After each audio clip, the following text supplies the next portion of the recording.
All right, y'all. We here. Welcome, good peoples. The Blamley that's on Zoom, and then also the YouTube fam that's watching us. Welcome. You're watching me right now. Hopefully, my wife will join us.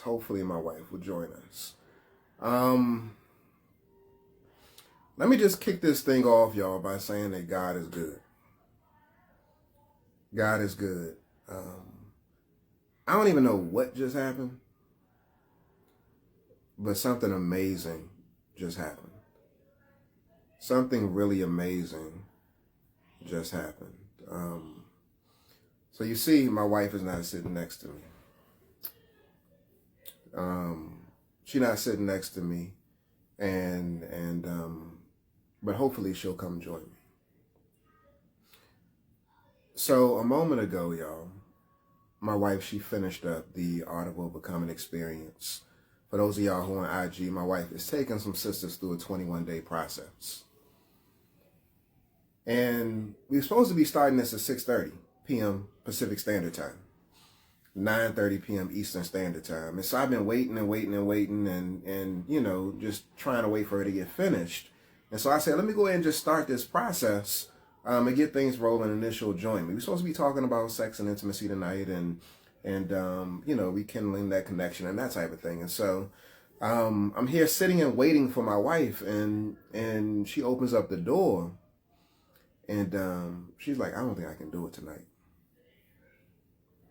And so I see her face, and she's tearful. She's recently been crying. And so I'm like, you know, what's going on? And so she basically alludes to the fact that what the women just did in that room over there, all I'm gonna say is that God be moving, y'all. God be moving. And you very rarely see my wife you know, come out of therapeutic coach type mode and really be in a space where she just allows the emotions to flow. But y'all, when she came into the room, and she might come over here. I mean, I'm hoping that she does. I said, baby, just come over here and just lean on my shoulder. But what just happened in that room? And I don't even know the intricacies of it. All I know is just based off of what I saw in my wife, like, God is present. God was present.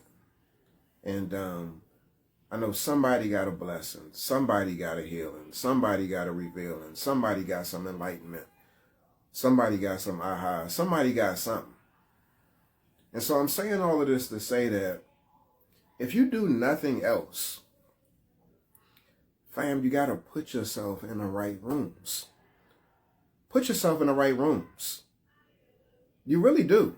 Like, y'all be sleeping on opportunities that come your way to be able to shift your relationship trajectory, because either you want to believe that, you know, it's his responsibility or her responsibility, or I ain't got nothing that I need to do, or you want to be tight with your pockets and say, if I got to pay $1 to get one step closer, I'm not really trying to do that. Or you want to be in a situation where if I got to extend myself to actually turn toward him or turn toward her, I don't want to do that either. I just want to sit on my hands and essentially sit on my ass and do nothing. Get up and get in the room. Get in the room, y'all. Get in the room. I'm going to tell y'all a story real quick. So that just happened. And so I can assume, even though I don't know, I can assume that a story was probably told from one of the sisters that's participating about an experience that she had with us this weekend. I'm assuming. And when I tell you, you talking about the epitome of I'm not doing nothing. I'm completely and utterly resistant. My bags are by the door and I'm ready to leave. But then you come into the room and you meet God in that space. And then God starts moving all up in here. And then a transformation takes place. Yo, it's sometimes, I mean, it's beyond words. One of the brothers that was actually participating came in as a part of the Blamley this weekend to provide some words and even some support to the couple that we were assisting. So for some of y'all that don't know, so my wife and I were trained. I'm talking to IG and on YouTube as well.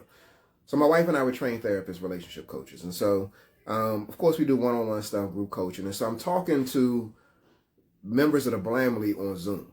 All right, it's a room full of folks on Zoom that I'm speaking to right here. But what I'm speaking about is a private marriage intensive with just one couple that we had this weekend at a house out here in LA. And I'm speaking about God showing up in the room to the degree to where one of the brothers who is on here right now on Zoom, he actually said, God is in the room. I feel like God is in the room. So I'm just, I really, I mean, it's becoming more and more clear, y'all.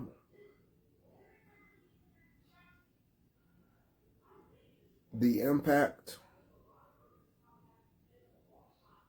that we're not only having on couples,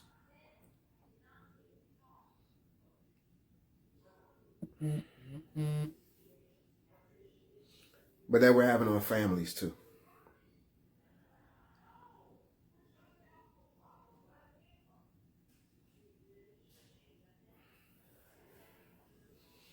Families are being saved, y'all. Homes are being restored. And it's because of the work that's being done. So we do our part. We're going to do our part. All I'm asking is that you show up and do yours.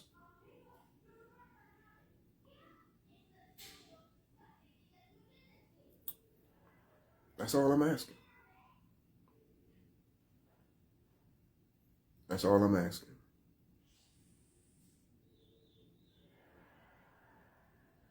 There's a brother that's on here right now that and y'all can watch it on IG. I actually posted the clip, I believe, earlier today. But there's a brother that's on here right now. I'm gonna start calling him Sonny.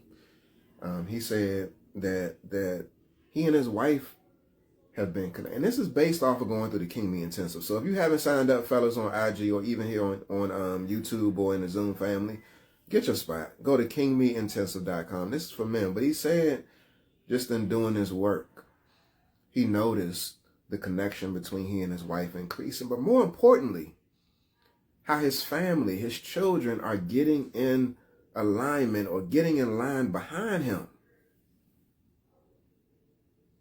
You can't, like, that. I mean, that brings tears to my eyes, y'all. It really does. And so I was moved. And like, I don't even know the story, but I was moved by just seeing my wife's face and the way that she was impacted.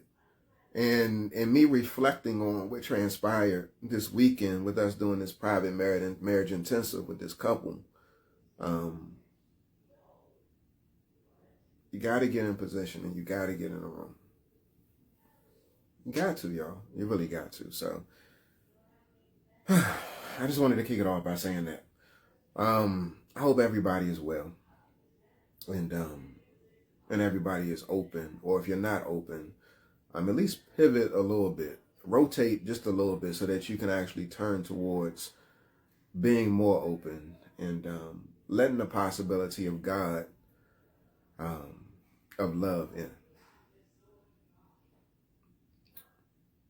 Because it's something that you can benefit from, and it's something that your partner can definitely benefit from. So, all right, let's go ahead and hop right into it, y'all. So I'm talking tonight about overcoming sexual rejection in your relationship. And like I said, hopefully my wife will join me. I know she had to wipe her face and wipe the tears, and she had like a little headache from that, y'all. I think I was actually going here talking too on YouTube before we, and on Zoom before we started. She got like a little headache from all of the crying. But in any event, overcoming sexual rejection in your relationship. And I can imagine too, y'all, if she does come back over here, the tears gonna start flowing again. So be prepared, and she's gonna make me cry. And then y'all gonna be crying too. Just watch. If she comes. Especially if she tells what happened. But I don't know if she's gonna do that. So, all right, overcoming sexual rejection in your relationship. So when we think about this whole piece around sexual rejection, there's a number of things that come up in terms of how to face it and fight through it. And so a lot of folks, I know men specifically, because we've been, I'm not going to even say burdened, but commissioned with the responsibility of pursuing and demonstrating attraction to the degree to where we're looking for a suitable response that basically says, I'm open, I welcome your advances, and I'm ready for you. Because we've been, like I said, placed in that position. And doing that, we're often experiencing rejection, y'all. Men specifically deal with a lot of rejection when it comes to intimacy, sexual rejection specifically. And when we think about this thing starts to stack up over time. It starts to stack up. It starts to weigh on you. And I know many men have expressed hesitancy, reluctance around even pursuing based off of not wanting to hear the no. When you hear so many no's, when you hear so many empty promises, when you hear so many tomorrows and then tomorrow never comes, you get tired. You get tired, you get fed up, you get frustrated, and you stop pursuing. And so what a lot of men have expressed to me is that what they'll do is they'll bury the desire. They'll bury the desire, and consequently, not that the attraction diminishes, but the ability starts to reduce because the desire has been buried.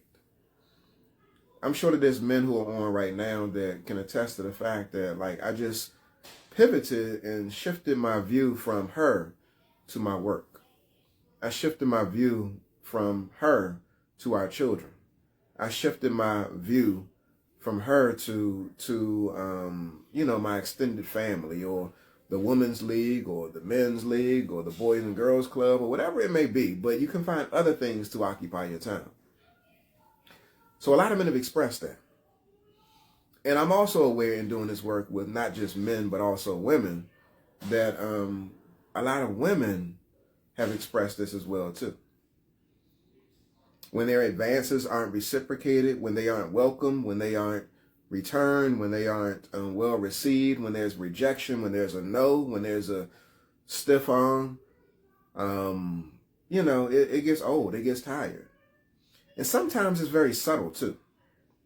And when I say subtle, what I'm speaking about is like, you find every other thing or every other reason to not come to bed, which is also a way of extending the stiff arm.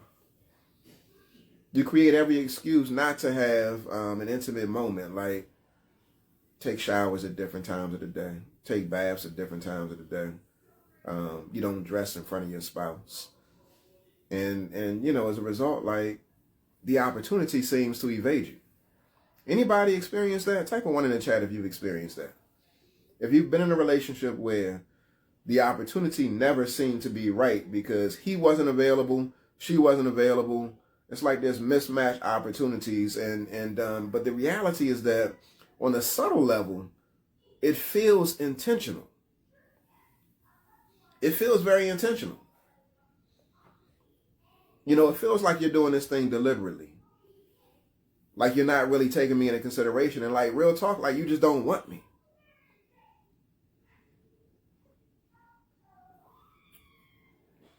This weekend, when we did the private marriage intensive, one of the last questions was asked was around what can I do? Like, what do men want? And one of the things that I said, I didn't even say anything. I just played a song. And the song that I played was the Marvin Gaye song, I Want You. And I want you to want me too, just like I want you. And so what that speaks to is, like, I want you to desire me. I want you to want to engage me. I want you to have interest in me.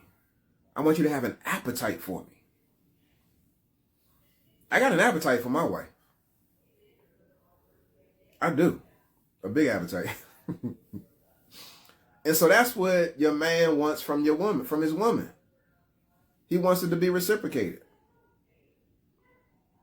And so the question is, like, what's getting in the way and what's blocking you? And then what's the residual impact when that's not present? It's residual rejection. And so when you're experiencing the sexual rejection in your relationship, there's some things that you can do to confront it, to navigate it, and to really overcome it. One of the biggest things that I like to say is that in order to get into any sexual space, you got to attempt to connect in the emotional space first. This is one thing that you can do to overcome sexual rejection. Like, start with connecting emotionally.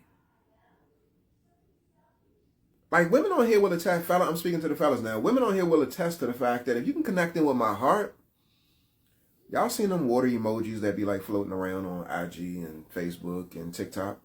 It's real, y'all. Connect in there and see what happens. So if you're dealing with sexual rejection, like, you can be so steeped in your feelings that you end up blocking your own blessing. But if you learn how to navigate that space and connecting with her heart, then the floodgates open. But you got to be equipped with the appropriate tools to be able to do so. And one piece of that is really you studying your wife. Studying your wife. Put your game face on. Watch film. Study your wife. Know your wife. Know what she likes. Know what she doesn't like. Know what turns her on. Know what tempts and entices her.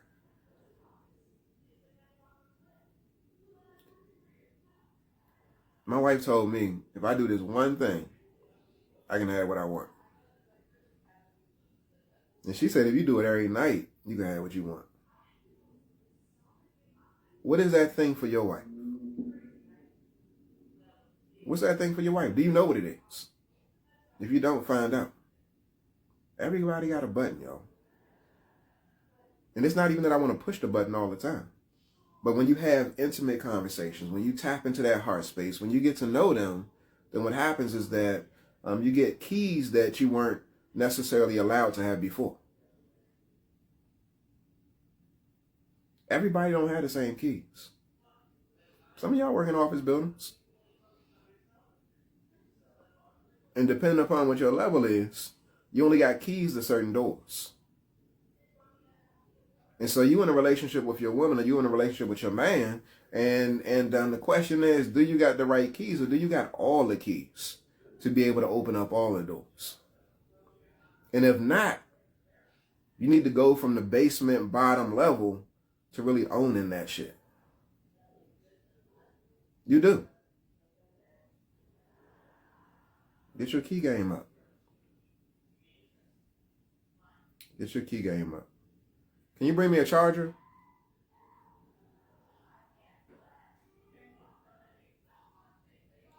So that's number one, y'all. Making sure you tap in emotionally to your spouse, and you really get to know where they are mentally and emotionally. And what's required in order to do that, y'all, is really open and honest conversation. My wife and I, we had a little bit of tension earlier today, right? So it's really crazy. Let me just share with you how days be going. So I just shared with y'all at the top of this live stream that she came into the room crying. Something really emotional just happened in terms of her working with some women. And so somebody was blessed, shared the blessing. My wife's supposed to be sitting right here next to me. She's not, because she just couldn't pull it together, y'all. It was that much of a blessed experience. But nevertheless, earlier today, we had a little moment where I had this, we were supposed to be doing something together. And we had a number of conversations about, a couple of conversations about doing it together. And it was a couple of meetings. And so my wife, because of the fact that it was going to be a lot. She said, basically, can you do it for me? And so, to make a long story short, I got in my feelings. I felt like it was just like, yo, we had already talked about this. Can anybody relate to this? Like, you already talked about it. We talked about it several times, and I actually doubled down on the conversation to make sure, because I knew you was going to be a little bit overwhelmed and you might not necessarily really want to do it. So I tried to be preemptive and come up with the solutions before, but you agreed to what it is that we said we was going to do. Can anybody relate? Like your spouse, they agree to something. Y'all agree that y'all going to do something, and then in the 11th hour, things get changed. Can anybody relate to that? And so I responded a particular way, but me responding a certain way was based off of my perception. It was based off of my perception. I felt like something was being placed on me, when really it was my perception. And then also my codependency. I haven't even shared this with her yet. My codependency that led me to feel like I got to take care of it. And so I was getting frustrated over the fact that I got to take care of it. So all of that was present. But nevertheless, so we end up going back and forth in this tension. And so when I expressed to my wife, we driving home, I expressed to my wife, like, I don't feel like you're hearing me. And so she said her piece. I say my piece. You're not hearing me. You're not listening to me. And so I really felt in that conversation that she was just trying to focus on me and my perception versus my feeling and the experience, which was, we had agreed to this before, and I feel disregarded. And so we're going back and forth. And so I'm feeling frustrated. I'm driving, and my wife is explaining her piece. But then it got to a point, y'all, where I expressed what I needed. And I did that earlier in the conversation, but my wife didn't hear it. Some of y'all can relate to this too. When you express what you need, what you want, and then your spouse, because the emotional space that they're in and what they're focused on, they just don't hear what it is that's being said. Type a 1 in the chat if y'all can relate to that.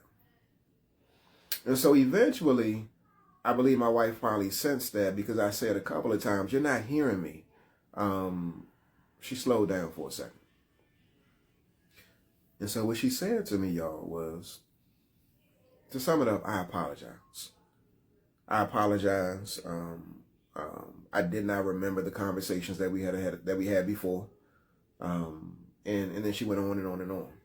And so I had already expressed this probably about 15 minutes in the conversation. I said I would willingly do the meeting for you if all you did was acknowledge that we had a conversation before, and you're just feeling like, I just can't do it. I'm having 3 things back to back to back, and it's going to be a lot. So can you take this over for me, babe? I would have been like, yeah, it's all good. But because I felt disregarded and I felt like she wasn't hearing me, it created that tension in the conversation. But then when she doubled back and apologized, but then also said that she heard what it was that I was saying, and it actually made me, or I made a decision to step forward and say, I'm going to go ahead and take care of it for you.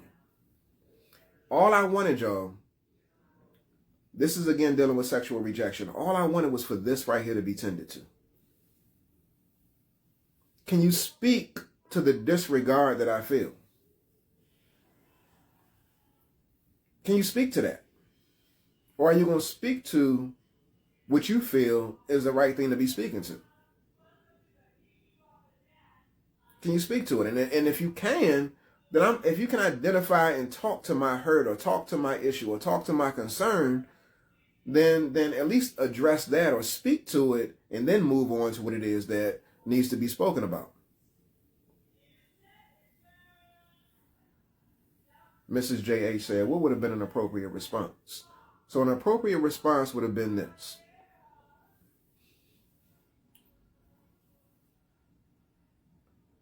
Damn, I forgot the meeting.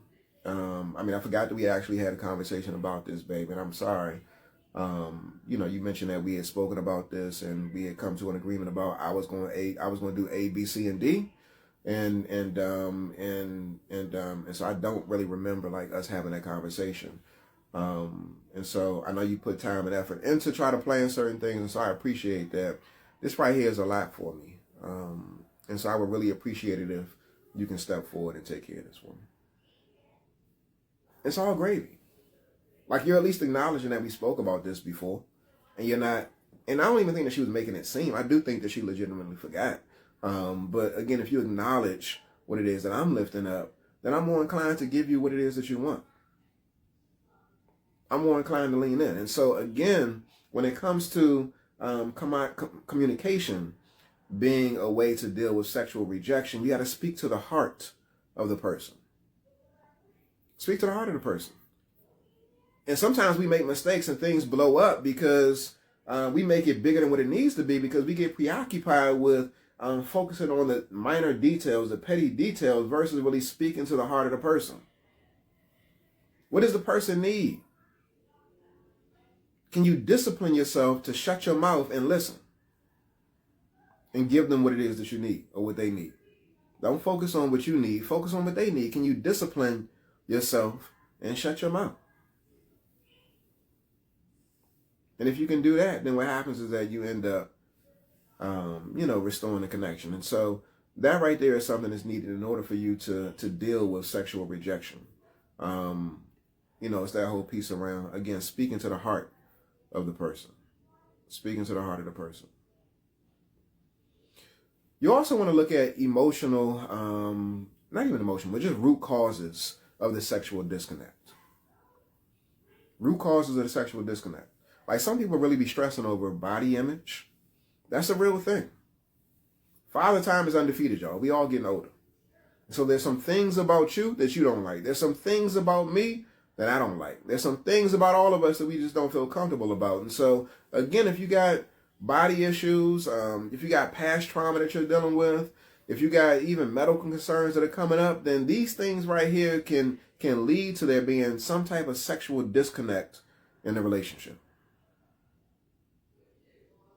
And if that's present, don't just sit on it. Do something about it. Those things may lead to rejection, you rejecting your spouse, or even you feeling rejected by your spouse. Don't just sit on it. Do something about it. And when I say do something about it, what I'm talking about is getting an outside intervention. Going to see a medical doctor. Seeing a therapist. Seeing a coach. Getting some outside support to help you process and navigate through this rough space. But again, you're doing these things not independent of you communicating with your partner. A lot of times people want to do things in secrecy. And I know it's people on here who are guilty of that. And here's the piece. It's not to say that there can't be personal exploration first. I mean, that's healthy. I mean, that right there is all about a part of like having boundaries too. Everything that you do isn't what y'all should do. Everything that you explore and expose isn't what y'all explore and expose. Like, have your own identity. And so I get that. And at the same time too, once you start walking down a path, it shouldn't be a lot longer before he or she is being notified about the path that you're on. If you agree, type 1 in the chat. If you disagree, type 2.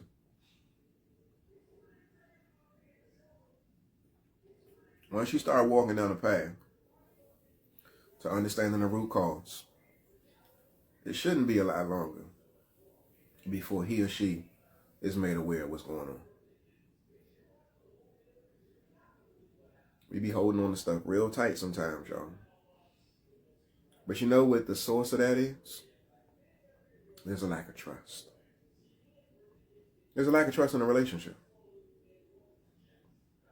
And so in order for you to rekindle and revitalize your sexual relationship, you got to rebuild the trust. You got to restore the trust.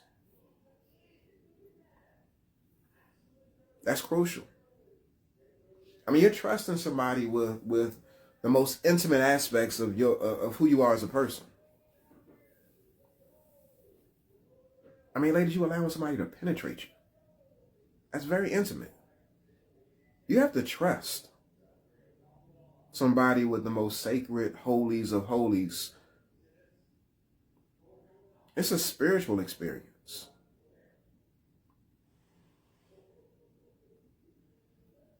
And so if there's been any fracture in a relationship in terms of infidelity, Even in terms of past traumas, like those can also influence and impact a person's willingness to trust you in a relationship.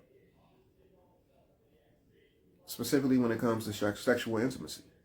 And so if you've done anything to contribute to that, it's important that you apologize for past mistakes. And don't just apologize, atone. A part of atoning is taking action. Apologies without action are empty rhetoric. Make sure you take action. Make sure you commit to consistent behavior. And most importantly, make sure you offer reassurance that you're going to be there for them, that you got their back, that you're here to support. You're not here to create or cause pain. Another pathway, y'all, if you experience we're talking about experiencing sexual rejection in your relationship, y'all. Before I go to this next point, let me just say this. Next week, starting on Tuesday, we got the King Me 30-day intensive for men happening. If you have not signed up, I don't know what you're waiting for. Go to kingmeintensive.com. Fellas, get your spot. The price will be going up tomorrow. It's currently 40% off. Go to kingmeintensive.com. On IG, you can type in level up, and I'll shoot you a DM. kingmeintensive.com on YouTube and also the Glamly. Another thing that you can do, y'all, is in order for you all to address the sexual disconnect, if you're trying to increase the intimacy, you can agree on non-sexual intimacy. Slow walk it. Slow walk it. Take your time. I mean, sometimes rejection occurs because of timing. Sometimes rejection occurs because of pressure. And so if you make the decision to focus on non-sexual intimacy, then what happens is that, like, I don't feel overwhelmed by the experience. I'm here for it. I'm more inclined to do it because we're not necessarily going to do it. And so I'm more willing to, cuddle with you. I'm willing to kiss you. We can hold hands. We can take long walks. Doing all of this stuff. We can lay in a bed and we can touch. We can, so many different terminologies out here, but, we can connect. We can dry hump. I don't know, but we can do these things but there's no anticipation or expectation that it's going to be sexual intimacy taking place. Again, it's a gradual progression with the possibility of you all getting to a certain place. Maybe not then, but eventually. The most important piece is that it no longer becomes, or you remove the aspect or the idea of it being a threatening experience from the bedroom. So just agree on non-sexual intimacy. This is how you can deal with with sexual rejection. Another thing which I think is extremely crucial, and this is why I'm doing the King Me Intensive too, y'all. Focusing specifically on men, but you want to make sure you prioritize your health and well-being. Prioritize your health and well-being.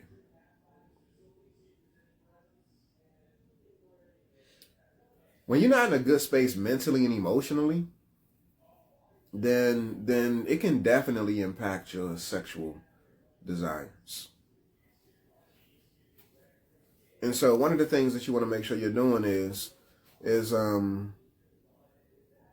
oh, it's okay, babe. My wife, she said, sorry, sweetie. Oh, I can't read it? Oh, okay. I'm sorry. It's all good. But yeah, so one of the things, I was about to read her note to me. But one of the things you want to do is make sure you, again, prioritize your mental and emotional well-being. When you do this, you can balance yourself out hormonally and create, with the increased testosterone, an uptick in your appetite. Exercising is one way to do this. When you're making sure you're taking care of your health, you're also managing stress. Cortisol levels, when they increase, they can actually reduce sexual appetite and sexual interest. But exercising can kick in that dopamine hormone. and lead you to a place where you're like feeling that you're on that connection cocktail.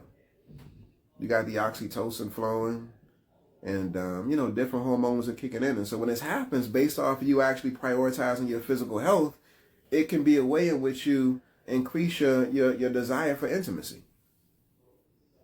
And so this is a way that you can actually confront sexual rejection by doing your own personal work.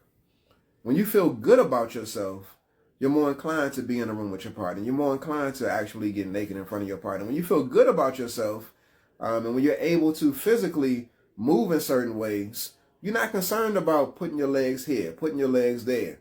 You're not concerned about pulling a Charlie horse when you doing your thing. But if you ain't working out, then it becomes a chore. It becomes a bother for you to hold yourself up. And so again, prioritize your physical, mental, and emotional well-being.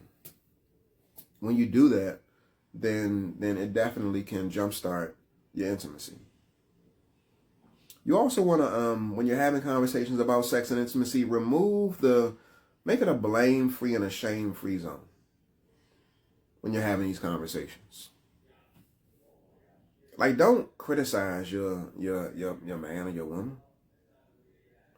Instead of being critical, you can make some suggestions.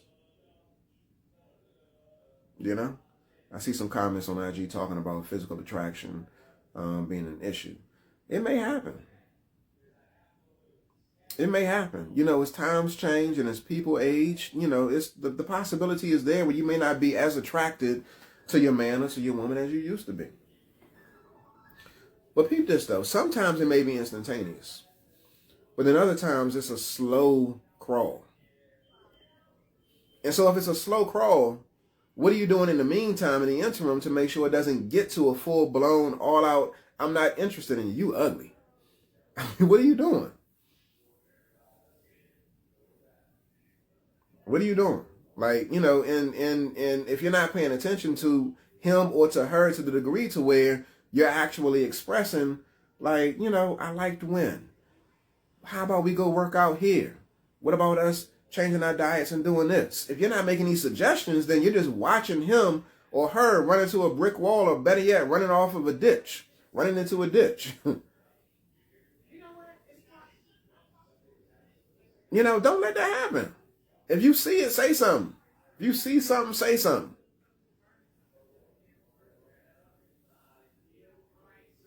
But it requires courage in order to do it. He lost a ton of weight and grew his hair out in locks. I do not like locks. He got the right to self-determination. So aside from the locks, what do you like?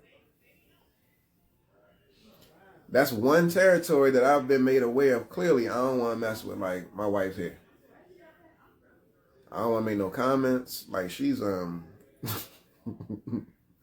swear, I've been scarred. I had. She'll, yeah. So you talking about his locks. But fellas, I would not encourage you to walk down that lane. Tread lightly. Tread lightly when it comes to a black woman in her hair. So yeah, again, but it doesn't mean that you can't speak about what you do like, but just be really careful about what you're saying you don't like. You're going to get more of what you focus on. And so focus on the positive. Focus on what you like. And, let's make that thing grow and expand.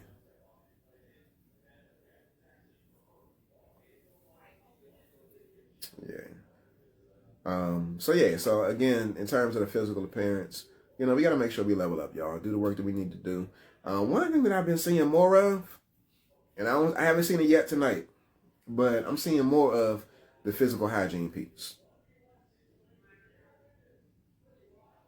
Some people just smelly. But you smelly because you ain't taking care of yourself. Like, you stink. And you got to find a gentle way to express that. Whether it's your body, whether it's your breath, whether it's your butt, whatever it is. We got to be able to have courageous conversations about, providing some oil, some deodorant, let's take a shower. But I'm hearing a lot of women speak to this piece, y'all. Speak to the fact that, as men, as we get older, We ain't caring for ourselves as much as we used to. And so, fellas, I'm encouraging you to tighten it up. Make sure you tend to yourself. Make sure you showering regularly. Make sure you're going to the doctor. Make sure you're doing gut checks. And when I say gut checks, I'm talking about gastrointestinal stuff that might be going on. Like, just take care of yourself. I hear that. We cry together and bathe together. I love it. But yeah, it's important. And then ladies, the same goes for you. The same goes for you as well. And I've heard some men complain about different scents and smells and stuff like that. But make sure you're prioritizing your physical well-being. My husband will not go to the dentist. He won't. Listen, one of the things that I would say is that I would speak about the impact. In a way in which you're compassionate, in which you're sensitive, and not where you're trying to embarrass him. Because it's a sensitive topic, y'all. And so, you don't want, if your breath is stinking, like, you don't want your man to be coming to you saying that. You don't want your woman to be coming to you saying that. You want her to treat you delicately. She can say what it is, but be sensitive. And I'm a human being. I got emotions. And so treat him or her in the way in which you would want to be treated, with sensitivity. That's important, y'all. Another thing that you want to focus on, I think I'm going to wrap it up right here, y'all. But, you want to make sure you're seeking professional support together, y'all. Seek professional support together and establish clear expectations and boundaries. So if you get clear about when y'all going to do it, some of y'all don't like the idea of scheduling sex. Some of y'all don't like the idea of scheduling intimacy, but when you're clear about what the expectation is, then at least what you're doing is you're establishing an agreed upon time that you all can bring your A game to the table. So if you have not been doing it, and then you establish a time that y'all going to do it, at least come together, do some soul gazing, do some knee-to-knee exercises, do some hand washing, do some feet washing, do some back rubbing, do some massaging, do some forehead touching, whatever it may be. Do some synchronized breathing. Like, you could do any of these things. And we take couples through these activities too, y'all, on IG. But you can do any of these things. And so if y'all agree upon times in which you're going to do it, then what it does is it sets the atmosphere and it creates the environment for God to enter the room, as was said this weekend. So it's nothing wrong with establishing what the expectations are around that. But then also putting boundaries in place. You can't touch that hole right there. You can't put this right there. I don't want your hands or your fingers going here. Be clear about what the boundaries are. This is inbounds and this right here is out of bounds. Don't call me out my name. I'm not trying to role play with your ex. I'm just not doing that. Be clear about the boundaries, y'all. So again, you can have a wide range and a very fulfilled sex life where you aren't being stopped by rejection. If you implement some of the things that I'm speaking about, and I would say namely it's revolving around communication. Just because you can't penetrate, sometimes people think that the only way to engage in sex is through penetration, and that's just not the case. Just because you can't get an erection, it doesn't mean that you can't be sexually intimate. There's a number of ways in which you can satisfy her. A number of ways. I'm Makai. Go ahead and type your question in the comments and I'll answer it, bro. And so again, I think that we limit ourselves based off of our limited understanding about what can happen and the uncertainties that go along with it. It's no guarantee. When I say that you can reduce the experience of rejection, what I'm saying is that it's not that you're not going to experience it ever again. My wife and I, we've been together for 29 years and married for 22. There are times when my wife, like last night, actually, and this is right after the Usher concert. She was like, I'm tired, babe. It was late. We got in the house at about like 1:30 in the morning. So I know the blam we want to know about my experience. So the Usher concert, y'all, it was good. It was good. I enjoyed myself. I was standing up a little bit longer than I thought I would be standing up. And for the fellas who are on here right now, y'all was right. They did have something for me. So I was happy about that. But even outside of that piece right there, the songs was on point, and we had a special guest come through, y'all. Number one, Bobby Brown was there, which was cool. We did a little sing along. But then outside of that, the GOAT, Stevie Wonder, was in the house, y'all. He came up and sang a couple of songs.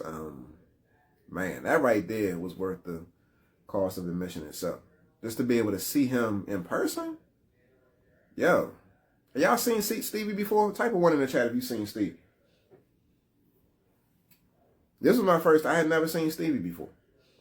But to be able to see him, he ended on a Ribbon in the Sky. Him and Usher were going back and forth singing different lines, and that thing right there was special, y'all. Stevie still got the vocals. And yeah, so he wasn't at my concert in New York. Yeah, he said it was the last one in LA, so he's gonna bring out some special guests. Eighth wonder of the world. Yeah, he did it, Joe. Like Stevie, he was special. Yeah, he was special. Yeah, it was an amazing experience. Just being in the room, connecting in with folks, and we did a double date with a couple. It was nice. It was really nice. But all right, y'all, I'm gonna go ahead and put a pin in it. I'm curious to know about my wife's choices in the 700 options they confiscate. Hey, one thing I was having an issue about was they be checking these women's bags.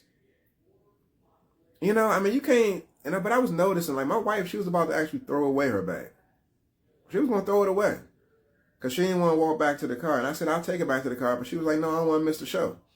And so she started taking stuff out the bag and having me stuff it into my pockets and stuff like that. And then she folded her bag in half. But they be real particular about that. I was like, yo. But then when we got inside, I said, get this lipstick, get this eye stuff out of my pockets. And I told her to put it back in her purse. But like I said, it was a good experience. I definitely enjoyed myself. Yeah, when you get your concert game up. I wouldn't go back to see it. Not that I'm trying to dissuade y'all from checking out Usher. I really liked Frankie Beverly and Ronald Isley better. I did, personally. So it was a good show, but I like that show better. I'm just saying.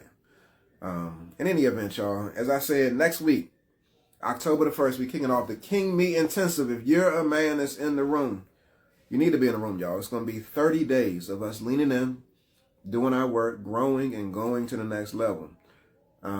It's 8 a.m. Eastern. If you're on the West Coast, that's 5 a.m. Eastern. If you're trying to become a better man, a better husband, a better father, you need to get this work. You know what I'm saying? Like, we can make excuses for anything else, reasons, and as to why we can't, but what about you prioritize why you should? And so if you're on IG, go to kingmeintensive.com or type in the comment level up, and I'll shoot you a DM. If you're on YouTube, go to kingmeintensive.com. All the fellas is over here on Zoom and the blame. I see we got some folks that's already signed up that's over here, but go to kingmeintensive.com. It was a training. We did it in June. And 84% of the brothers that participated grew, y'all. You'll see some of the testimonials on the page. Like, it ain't no joke. So make sure you get your spot. I'm ready. And check this out. The thing that makes this different is that I'm not just leading the experience. I'm in the experience too. So it's not just about y'all. It's about me. And so I'm trying to become a better man. I'm trying to become a better husband. I'm trying to become a better father. And so I'm going to have my own accountability chart. I got some stuff that I need to work on. And so I'm trying to be better. And so when I'm getting up at 5 a.m., actually 4:30 to get on at 5 a.m., to pour into the brothers and to be poured into. It's not just about me saying like I need to help y'all. No, it's about me saying I need to do this for me. So I'm gonna get this work, and it's gonna be hard, but I'm gonna get it done. Y'all know when we did this in June, I lost 15 pounds in that month because I got that work. I broke an addiction that month, y'all. An addiction that I've had for like 20-something years. I broke an addiction that month. You know what I'm saying? Like, I mean, I was reading every day, still been reading. It's this thing ain't no joke, y'all. I was thinking about doing a live stream about, you know, breaking that addiction too. I might do that one day. But yeah, it ain't no joke. So if you a dude, you know, you should be in the room. So go to kingmeintensive.com or type in the comments level up. And we're gonna get that work. All right, good people. So let me go ahead and tap in with my wife and see where she at. Give her a hug and love on her. Y'all be easy, and I'm gonna get up with y'all next time. Peace out.